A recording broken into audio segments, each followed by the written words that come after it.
नमस्कार, मैं आप सभी का स्वागत करता हूँ इस यूट्यूब चैनल पे।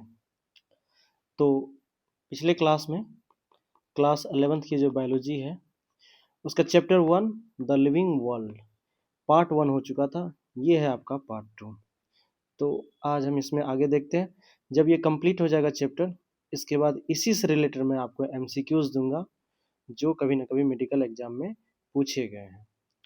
तो देखते हैं। कहता है कि स्पीसीज स्पीसीज क्या होती है ना? स्पेसीज क्या होती है? तो दुनिया में डिफरेंट टाइप्स ऑफ क्या है? प्लांट्स है और एनिमल्स है। तो ये जो प्लांट्स है ना, प्लांट्स के जो अलग अलग टाइप्स हैं, वो हर टाइप किस चीज को रिप्रेजेंट करता है? स्पेसीज को। और ये जो स्पेसीज की संख्या है, स्पेसीज की संख्या कितनी है? 1.7 से लेके 1.8 मिलियन, इतनी संख्या है। तो इतनी जो संख्या है प्लांट्स और एनिमल्स की, इसी को हम बोलते हैं बायोडायवर्सिटी। क्या बोलते हैं? बायोडायवर्सिटी या जैव विविधता। बायोडायवर्सिटी का मतलब क्या हुआ? The number and types of organisms present on the earth.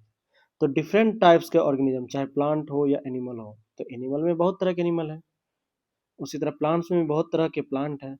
तो सबको मिला के कैलकुलेट करके जो पृथ्वी पे है, उसे हम कहेंगे बायोडायवर्सिटी। अब देखिए, कहता है millions of organisms exist globally, plants and animals. तो ये मिलियंस की संख्या में ऑर्गेनिज्म है जो पृथ्वी पे है, उसे क्या बोलते हैं? प्लांट्स और एनिमल्स है। अब ये जो प्लांट्स और एनिमल्स हैं, इसके नाम अलग अलग हैं। जैसे जैसे कि मान लीजिए दिल्ली है, तो दिल्ली में अनियन का नाम अलग है, पंजाब में अलग है, हरियाणा में अलग है। तो कहने का मतलब कि अलग अलग लोकेलिटीज में जाने पे, अलग अलग रीजन पे जाने पे, मतलब प्लांट्स एक ही है, उसके नाम बदल जाते हैं, उनके प्रोडक्ट के नाम बदल जाते हैं। तो इसलिए क्या जरूरी हो गया था? एक ऐसा नाम हो जो यूनिवर्सल हो, है ना? तो क्या बोला गया कि universal system of naming is necessary. मतलब कि एक स्टैंडर्डाइज नाम होना चाहिए लिविंग ऑर्गेनिजम्स के लिए।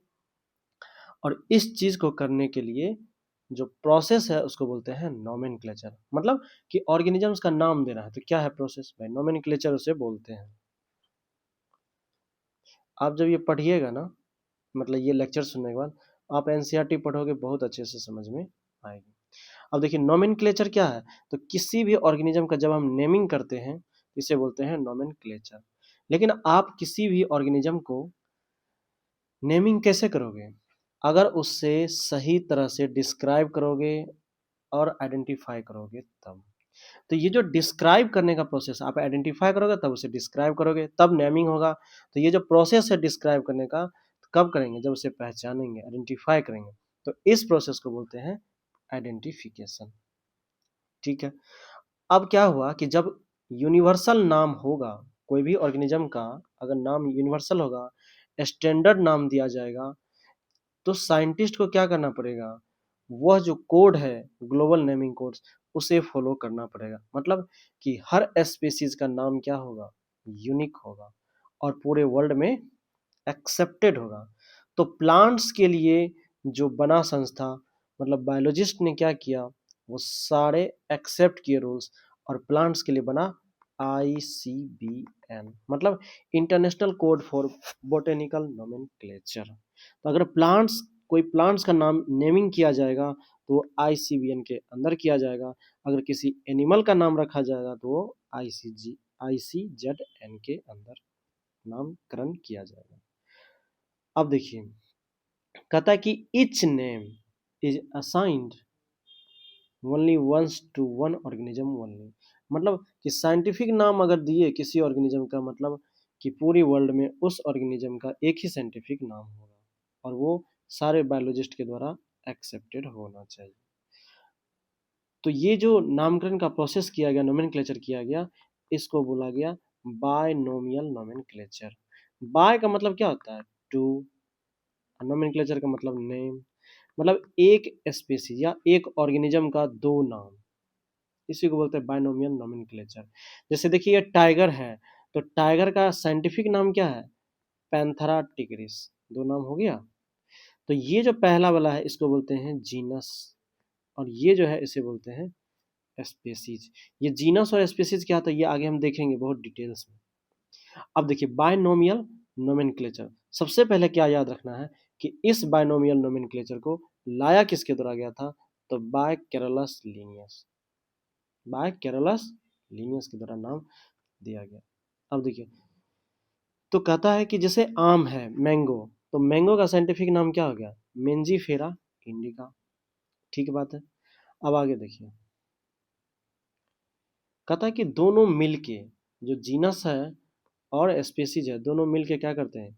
एक यूनिक नाम बनाते हैं। तो ये किसके अंदर बनेगा? Universal rules of naming binomial nomenclature. मतलब कि बायनोमियल नोमेनक्लेचर जो है इसके कुछ रूल्स हैं। ये रूल्स फॉलो करने होते हैं सभी को अगर प्लांट्स या एनिमल्स का साइंटिफिक नाम देना हो तो। सबसे पहली बात कि साइंटिफिक नाम जो है यूजुअली किस में रहता है? लैटिन शब्द में। अगर प्रिंट किया जाएगा किसी का साइंटिफिक नाम किसी भी ऑर्गेनिज्म का तो इटैलिक्स में होगा, इटैलिक लैंग्वेज में। अगर इटैलिक्स में नहीं है, हाथ से लिखा हुआ है, तो क्या करना पड़ेगा? उसे अंडरलाइन करना पड़ेगा। जैसे ये देखिए मैं दिखा था पैंथेरा टिग्रिस, तो ये मैंने हैंड राइटिंग लिखा तो इसको ऐसे अंडरलाइन कर देंगे। ये जो जीनस है ये हमेशा कैपिटल लेटर से शुरुआत होगी, और ये जो स्पीसीज है स्मॉल लेटर से शुरुआत होगी। अगर मान लीजिए कि ऑथर का भी नाम देना हो साथ में तब तो मेंजीफेरा इंडिका और शॉर्ट फॉर्म में देंगे लीनियस। तो इसका मतलब कि ये आदमी जो है इसका नाम खोज किया था। तो मेंजीफेरा इंडिका लीनियस, इसको किसने खोजा था? लीनियस ने नाम दिया हुआ था। समझ गए होंगे। कुछ समझ में नहीं आया तो आप कमेंट में लिख के भेज सकते हैं, और अच्छा लग रहा है तो प्लीज़ लाइक शेयर और सब्सक्राइब कर दीजिए। ये जो मैं पढ़ा रहा हूँ आपको नीट लेवल का, मेडिकल के एग्जाम के लेवल का, कहीं दिक्कत नहीं होगी। अब देखिए meaning of classification and taxonomy, ये क्या होता है समझते हैं इसको। अब देखिए जितने तरह के ऑर्गेनिज्म हैं दुनिया में लाखों करोड़ों की संख्या में, क्या हर ऑर्गेनिज्म को इंडिविजुअली स्टडी करना पॉसिबल है? बहुत मुश्किल है। तो जो साइंटिस्ट है उसने क्या किया? क्लासिफिकेशन किया गया। क्लासिफिकेशन मतलब कि ऑर्गेनिजम्स को ग्रुप्स में बांट दिया गया, और किस बेसिस पे? तो विजिबल फीचर्स के बेसिस पे, मतलब मॉर्फोलॉजी, मतलब एक्सटर्नल फीचर्स को देख के क्या किया गया? ग्रुप्स में बांट दिया गया, और ये जो बांटा गया ग्रुप्स में इसी को बोलते हैं क्लासिफिकेशन। तो इससे क्या हो गया? आसानी से आइडेंटिफाई और स्टडी किया जा सके उस एनिमल्स का या उस प्लांट्स का। अब देखो क्लासिफिकेशन क्या होता है? तो grouping organisms into categorised based on observation traits, मतलब देख के, सामने से देख के उसे ग्रुप में कैटेगराइज कर दिया, दैट इज क्लासिफिकेशन। जैसे मान लीजिए हम बोलते हैं डॉग, तो मन में क्या आता है? डॉग की तरह ही कोई जानवर आता है क्या? कैट की तरह आता है? बिल्कुल नहीं। ये जो कैटेगरी है, जैसे बोला मेमल्स, ठीक है, एनिमल्स बोले, मेमल्स बोले, डॉग्स बोले, ये सब कैटेगरी क्या है? इसको बोलेंगे टैक्सा। याद रखिए। उसके बाद देखिए कहता है कि टेक्सोनोमी क्या है? तो टेक्सोनोमी है साइंस ऑफ आइडेंटिफाइंग, डिस्क्राइबिंग या describing, classifying and naming of organism. तो टेक्सोनोमी के अंदर हम क्या करते हैं? चीज़ों को आइडेंटिफाई करते हैं, फिर उसका डिस्क्रिप्शन करते हैं, फिर उसे क्लासिफाई करते हैं ग्रुप्स में, और उसके बाद उसका हम नामकरण करते हैं। ये जो चीज़ें की जाती है टेक्सोनोमी, इसके 4 की प्रोसेस हैं। पहला क्या है? कैरेक्टराइजेशन, आइडेंटिफिकेशन, क्लासिफिकेशन और नोमेनक्लेचर। अब ये देखिए ये आपको याद रखना चाहिए क्योंकि ये एनसीईआरटी के बुक में दिया हुआ है। साइंटिफिक नाम्स कुछ दिए हुए हैं, ये याद रहना चाहिए। ह्यूमन का क्या होगा? तो होमो सेपियंस। लायन का क्या होगा भाई? पैंथेरा लियो, है ना? तो इस तरह से आप सबको याद कर लेंगे तो आपको बहुत काम देगा। अब देखिए टैक्सोनॉमी जो किया गया है, टैक्सोनॉमी मतलब कि पहले आइडेंटिफाई करते हैं, फिर डिस्क्राइब करते हैं, फिर उसे ग्रुप में क्लासिफाई मतलब ग्रुप्स में बांट दिए, फिर उसका नेमिंग करते हैं ऑर्गेनिज्म का। ये सारी जो चीज़ें की जाती है इसके 4 पैरामीटर्स हैं, उसके आधार पे की जाती है।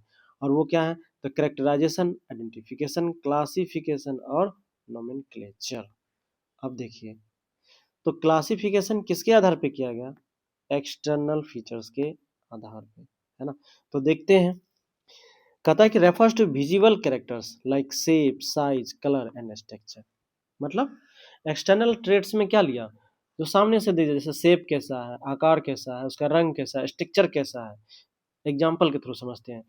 जैसे बर्ड्स, बर्ड्स के विंग्स कैसे हैं और बैट के विंग्स कैसे हैं, तो इसके आधार पे क्या किया गया, क्लासीफाई मतलब ऑर्गेनिजम्स को ग्रुप्स में बांट दिया गया कि विंग्स वाले एक तरफ, बिना विंग्स वाले एक तरफ। उसके बाद leaf types and in plants, तो प्लांट में लीफ भी अलग अलग टाइप होते हैं, इसके आधार पे बांट दिए, क्लासीफाई कर दिए। तो ये क्या है, helps in initial grouping like identifying whether an organism is animal और प्लांट, हर्बेसियस और ओडी। तो इनिशियली में हमें इससे मदद मिलती है ये चीज पता करने में कि कोई ऑर्गेनिज्म प्लांट है कि एनिमल है, या हर्ब्स है, या ओडी है, ट्री है, कुछ भी है। ठीक है ना, तो देख के ही पता लग जाता है कि प्लांट है कि ट्री है। मतलब मान लीजिए डॉग है और ट्री है, तो देख के पता लग रहा है ना क्या है। दूसरा क्या लिया गया पैरामीटर्स, इंटरनल स्ट्रक्चर। इसमें क्या चीज को इन्वॉल्व किया गया, ऑर्गन सिस्टम को इन्वॉल्व किया गया। मतलब digestive system, circulatory nervous system, इस तरह के सिस्टम के आधार पे ये सब क्या हुआ, इंटरनल स्ट्रक्चर। इसके आधार पे भी ऑर्गेनिजम्स को ग्रुप्स में बांटा गया। एग्जाम्पल देखते हैं, जैसे वर्टिब्रेट्स और इनवर्टिब्रेट्स। तो वर्टिब्रेट्स का अलग ग्रुप है, इनवर्टिब्रेट्स का अलग है। वर्टिब्रेट्स मतलब, वर्टिब्रा मतलब होता है, वर्टिब्रेट्स का मतलब होता है कि ऐसे ऑर्गेनिज्म जिसमें बैकबोन हो, मतलब रीढ़ की हड्डी हो। और इनवर्टिब्रेट में क्या होगा, रीढ़ की हड्डी नहीं होगी। तो ये जो है इंटरनल स्ट्रक्चर के आधार पे जो ग्रुपिंग करते हैं ऑर्गेनिज्म का, ये कहाँ पे एप्लीकेबल है, तो हायर ऑर्गेनिज्म, फाइलम और क्लास में जब बांटते हैं तब। अब आगे देखिए, ये सब समझ में आएगा, आगे क्लास देखते रहिए, रेगुलर समझ में आएगा। अब देखते हैं सेल स्ट्रक्चर के आधार पे भी ऑर्गेनिजम्स को ग्रुपिंग किया गया। जैसे प्रोकैरियोट्स और यूकैरियोट्स। प्रोकैरियोट्स और यूकैरियोट्स का डिफरेंस बहुत इजी है। प्रोकैरियोट्स का मतलब कि एक सेल है, सेल के अंदर होता है न्यूक्लियस, तो ये बोलेंगे हम कि यूकैरियोट्स है। अगर सेल हो, इसमें न्यूक्लियस नहीं हो, प्राइमरी हो, तो इसको बोलेंगे प्रोकैरियोट्स। नहीं समझ में आया, मैं समझाता हूँ। प्रोकैरियोट्स का मतलब होता है कि सेल के अंदर होता है न्यूक्लियस, और प्रोकैरियोट्स में जो न्यूक्लियस होता है वो न्यूक्लियस पूरी तरह से डेवलप नहीं रहता है, नेकेड न्यूक्लियस होता है, कोई कवरिंग नहीं रहती। चलिए, तो प्रोकैरियोट्स में कौन हो गया, जैसे बैक्टीरिया। और यूकैरियोट्स में जाएंगे तो फंजाई, एनिमल्स, प्लांट्स, और ये सारे न्यूक्लियस के साथ रहेंगे। उसके बाद सेल स्ट्रक्चर के आधार पे और हमें क्या पता चलता है, यूनिसेलुलर और मल्टी सेलुलर ऑर्गेनिज्म। अब इसका मतलब होता है कि एक कोशिकीय और बहुकोशिकीय। जैसे अगर ह्यूमंस की बात करें, तो ह्यूमंस के लिए देखने के लिए क्या है, आंख है, सुनने के लिए कान है, खाने के लिए मुंह है, चबाने के लिए दांत है, जीभ है। तो अलग अलग फंक्शन करने के लिए बॉडी में अलग अलग पार्ट्स हैं। तो अलग अलग पार्ट्स हैं, हर पार्ट्स में सेल है अलग अलग तरह के, मतलब बहुत सारे सेल हैं। लेकिन यूनिसेलुलर ऑर्गेनिज्म की बात करेंगे, एक ही सेल का बना हुआ है और उसी में सारा काम करता है, वो खाना पीना रहना सब कुछ। और देखते हैं सेल स्ट्रक्चर के आधार पे, जैसे समझते हैं, जैसे प्लांट सेल। तो प्लांट सेल्स में क्या होता है, क्लोरोप्लास्ट होता है, और प्लांट का जो सेल होता है वो रिजिड वॉल होता है, मतलब मजबूत होते हैं सेल मेम्ब्रेन। एनिमल सेल्स की बात करें तो नो क्लोरोप्लास्ट। ये समझे, तो सेल स्ट्रक्चर के आधार पे ही हम पता करते हैं ये चीजें, प्लांट सेल और एनिमल सेल्स का डिफरेंस। ठीक है, तो इसके आधार पे भी ऑर्गेनिजम्स को ग्रुपिंग करते हैं। जो नेक्स्ट है वो क्या है कि डेवलपमेंटल एंड इकोलॉजिकल इंफॉर्मेशन। इसके आधार पे भी ऑर्गेनिजम्स को ग्रुपिंग करते हैं। अब देखिए, डेवलपमेंटल मतलब कि कोई भी ऑर्गेनिज्म जो ग्रो करता है एम्ब्रियो से एडल्ट तक। कैसे, जैसे एग्जांपल समझते हैं, मेटामॉर्फोसिस। मेटामॉर्फोसिस मतलब क्या होता है कि इंसेक्ट जो ग्रो करती है ना, वो मेटामॉर्फोसिस प्रोसेस के थ्रू। जैसे एग है, पहले एग बना, फिर लार्वा, फिर प्यूपा और एडल्ट। इस तरह करके क्या होते हैं, इंसेक्ट अपने आप को मेटामॉर्फ मतलब ट्रांसफॉर्म करते हैं। उसके बाद और क्या आएगा, इकोलॉजिकल अगर देखेंगे, जैसे इकोलॉजिकल का मतलब हैबिटेट कैसा है, निवास स्थल कैसा है, न्यूट्रिशन किस तरह का पोषण लेते हैं, बिहेवियर कैसा है, और इन्वायरमेंट के साथ इंटरेक्ट कैसे करता है। इसके आधार पर भी ऑर्गेनिजम्स को ग्रुपिंग किया गया है। जैसे एग्जांपल देखिए, एक्वेटिक वर्सेस टेरेस्ट्रियल ऑर्गेनिज्म। तो एक्वेटिक ऑर्गेनिजम्स है पानी वाला, और मिट्टी पे है ऑर्गेनिजम्स। तो ये डिफरेंस क्या चीज को दिखाता है, इकोलॉजिकल इंफॉर्मेशन के आधार पे ऑर्गेनिजम्स को ग्रुपिंग करते हैं कि एक्वेटिक ऑर्गेनिजम्स है अलग कर दिए ग्रुप, टेरेस्ट्रियल ऑर्गेनिजम्स का ग्रुप अलग कर दिए। उसी तरह अगर बात करें ऑटोट्रॉप्स और हेटरोट्रॉप्स का, तो ऑटोट्रॉफ्स में क्या होगा, ऐसे मतलब ऑर्गेनिज्म जो अपना भोजन क्या करेगा, खुद से बनाएगा। और हेटरोट्रॉफ्स में क्या होगा, दूसरे के सहायता से अपना भोजन प्राप्त होगा। तो इसके आधार पे भी क्या किया गया, ऑर्गेनिजम्स को ग्रुपिंग कर दिया है। अब आई थिंक लगता है समझ गए होंगे टेक्सोनॉमी क्या है, उसके जो 4 पैरामीटर्स हैं क्या क्या है समझ गए होंगे। अब थोड़ा सा हिस्टोरिकल जाके देखते हैं कि टेक्सोनॉमी क्या आज के समय का है ये सिस्टम। टेक्सोनॉमी आज का नहीं, एंशियंट टाइम से चल रहा है। तो उस समय जो अर्ली ह्यूमंस थे वो क्या करते थे, यूजेस, बेस्ड ऑन यूजेस, अपने प्रयोग के आधार पे जो चीज़ें की जरूरत होती थी उनके आधार पे कैटेगराइजेशन की जाती थी, जैसे फूड, क्लॉथिंग, इसके आधार पे कैटेगराइज करते थे। सिस्टमेटिक्स, सिस्टमेटिक्स एक बहुत बड़ा शब्द है, इसके बहुत बड़े आयाम होते हैं, डायमेंशंस होते हैं। सिस्टमेटिक्स में दोनों चीज़ है, टेक्सोनॉमी और इवोल्यूशनरी रिलेशनशिप। इवोल्यूशनरी रिलेशनशिप का मतलब होता है कि कोई भी ऑर्गेनिज्म जो इवॉल्व किया अपने आप को, किया कैसे किया। जैसे मान लीजिए प्लांट है, तो पहले प्लांट आया बिना पत्ते वाला, फिर छोटा पत्ते वाला, फिर लंबा पत्ते वाला, चौड़ा पत्ते वाला। तो ये क्या है, इवोल्यूशनरी रिलेशनशिप को दिखाता है। जब हम पढ़ेंगे ना आगे और तो डिटेल्स में जाएंगे, जब आप इवोल्यूशन चैप्टर पढ़ेंगे तब। अब देखो सिस्टमेटिक्स कहाँ से आया, तो लेटिन वर्ड आया सिस्टमा, इसका मतलब होता है सिस्टमेटिक अरेंजमेंट, मतलब कोई भी चीज को क्रमबद्ध तरीके से अरेंज करना। तो केरलस लिनियस ने अपना एक बुक पब्लिश किया था जिसका नाम है सिस्टमा नेचर, ठीक है। और उसके बाद जो है इसमें सिस्टमेटिक्स में और भी चीजों को जोड़ा गया, आइडेंटिफिकेशन, क्लासिफिकेशन और नोमेनक्लेचर को जोड़ा गया। अब कुछ फैक्ट्स की बात करते हैं, जैसे कोई भी ऑर्गेनिज्म की लाइफ स्टोरी को जब हम स्टडी करते हैं तो उसको बोलते हैं ओंटोगेनी। किसी ऑर्गेनिज्म के अगर इवोल्यूशनरी रिलेशनशिप को देखते हैं तो उसको बोलते हैं फाइलोजेनी। उसके बाद आया new systematics, bio systematics, new systematics, एक ही शब्द है सब। इस ये जो सिस्टमेटिक्स है किस आधार पे कैरेक्टराइज किया गया, तो बोलेगा morphological, cytological, ecological, biochemical, genetical के आधार पे ये न्यू सिस्टमेटिक्स आया था। इस टर्म को किसने दिया था, तो जूलियन हक्सले ने दिया था। न्यू सिस्टमेटिक्स का बेसिक यूनिट क्या होता है, तो दैट इज पॉपुलेशन। जैसे बायनोमियल नोमेनक्लेचर आया उसी तरह ट्राइनोमियल नोमेनक्लेचर भी आया और इसे दिया गया था ले मार्क के द्वारा, ठीक है। जैसे जैसे कि एक देखता हूँ इंडियन क्रो, तो इसको ट्राइनोमियल में कैसे लिखा गया था, कॉर्वस एस्प्लेंडेंस एस्प्लेंडेंस। कैबेज की बात करें तो गोरिल्ला गोरिल्ला गोरिल्ला, ये साइंटिफिक नाम है ट्राइनोमियल नोमेनक्लेचर के रूप में। कुछ फैक्ट्स देखते हैं, कहता है कि टेक्सोनॉमी के फाउंडर कौन थे, बायोलॉजी के फादर कौन थे, जूलॉजी के फादर कौन थे। तीनों का है एरिस्टोटल, बॉटनी का थियोफ्रेस्टस है फादर, इंडियन बॉटनी के फादर कौन है ये नहीं लोग याद रखते हैं, तो विलियम रॉक्सबर्ग।